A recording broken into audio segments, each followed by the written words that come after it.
Tala tulilo mal whaamsinonga, ua toi tu uatu ele fionga le whaamasino Justice Harrison, ile aso luas fluivo a perila o le tausanga nei, le manta upu tau ile talo sanga, ale whaipule o whale alilitasi toi lupe paumulinu kone semo, e whaata atia ese tau ol manga ale whaamasino toi ilo ilo.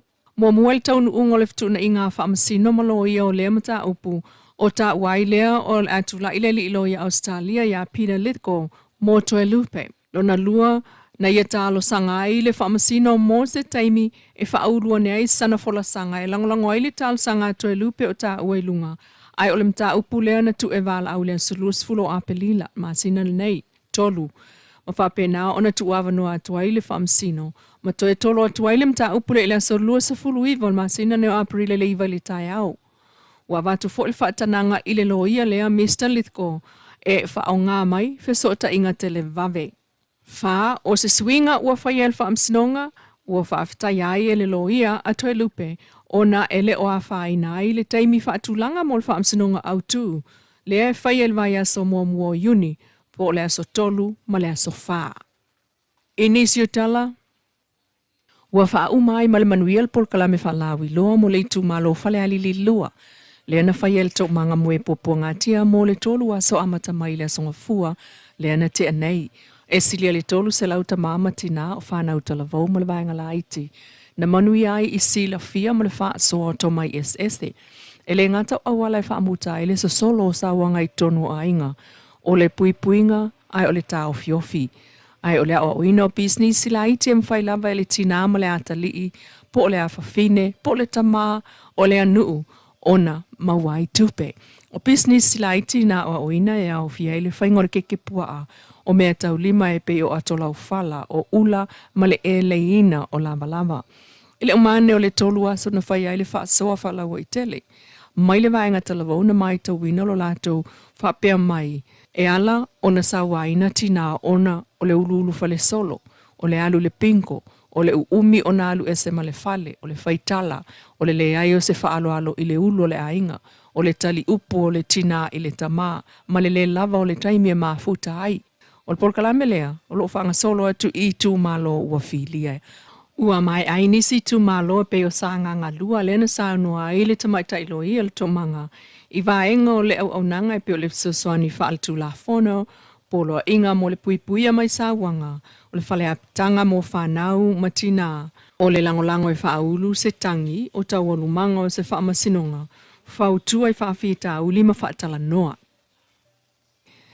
O le tala tuliloa mai le whaamasinonga o pālota, le aito e tasi o lo ototoi o le pālota tele o kusalua o lua lima, whaatatau le vaenga sulfal tula fono pālota lua o sfuluiva, i le vao tui loma tusalan selota la meko, le anatangi whaasanga i ato e lupe po muli nukuone semo. O lo ia to lua vi Leilua ma jei whale a whanga, o le awhesoswani i le whaamasinonga. Mai whaamaumaunga le whaamasinonga o le aso sulimo aperila lua o luono. Ua tau nuu i le whaamsinonga le lisi whaamanatu mai lo ia e to lua o tā uailunga.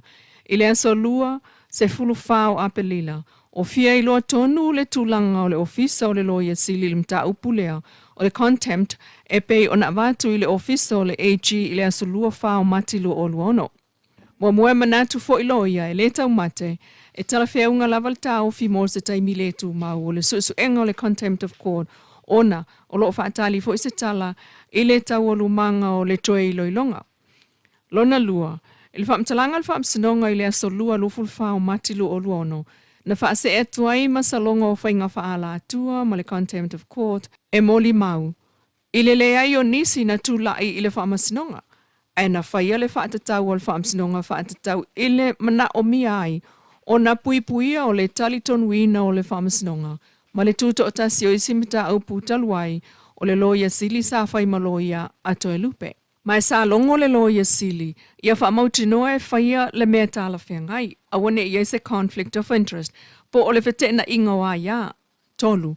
Pe ta ile sa tofi lua ono mati lua o lua ono, ai a ngia mai le whaamtalanga whalawa i tele le loia sili, ma whaatulanga mai ele ese senga mta whaioi po ngā ruenga whaatino, mai le vaenga e whaia suenga, o le vaenga e whaia mō lianga, ma le whaamasinonga mta uputau soli tula whono. Ina ua mala au mta upuia i le aso lua, tolu sultasi o mati o le tausanga nei. Sa iai fo ia tunga lunga o le whaamasinonga i le whaamtalanga whalawa i tele lea. Ona sa fōlinga e whaatatau i le mta upu lea na whaase e atu e le whaamasinonga i le ofisa o le loia sili, le contempt of court, matua inga o whainga whaala atua e toi ilo ma se tūlanga tāla whianga iai. Peitai, o lo ia ia o lo tūla i nei e fsoswani i le whaamsinonga, o lo ngā lulu e le ofisa o le loia sili. Sa whesilingi ai, po aina tu si el whaamtalanga whalawa i tele lea ai tali o le loia sili. Mai, wa le tu sai ma le whaamtalanga a le whaamasinonga mo le loia sili. E whaawau na whaamautinoa se whainga tāla whianga i e lefte na ia. Wha o le loia sili sa whai ma loia ato e lupe. E le mawhai ona ieiso na sao i le mata upu avatu i lona ofisa e le whaamasinonga. Pe tau mawhai fo ina te aia ina tau alumanga. Il perkalafalona iwa. E tatau wai le loia sili ona avatu sana whaamaoninga i le whaamsinonga. O le alea iso na sao e whaia i le mata upu lea. Ua avatu i lona ofisa, e o lava i le vainga o lana au whainga aduenga. Po o sona manatu wha atatau tua ingo le salawa wheta lana tutongi, ma tau manga le contempt of court. Mai atatau foi i le loia sili, o na wha mao ni atu e na te le wha atala noina le mata upule so se loia sa tu lai mo tui loma, po o toe lupe. O na wha mao ninga mai le loia sili, e mole tuto atasi o le toi ilo ilonga wha atino, ma le tali tonu ina pea o le whaamsinonga e tangata lau tele le ami o tonu wana wha i unga wha atu la whono. Mai ua tolo atua i le aso lua sultasi o Aparila, mo le loia sile e vatu sana wholofolanga, po o sana tali atu i le mana onga o le whaamsinonga. Ma whaafeta iai i le sunga a Leilua, i lona tula iai le vaya sonei i le mata upu.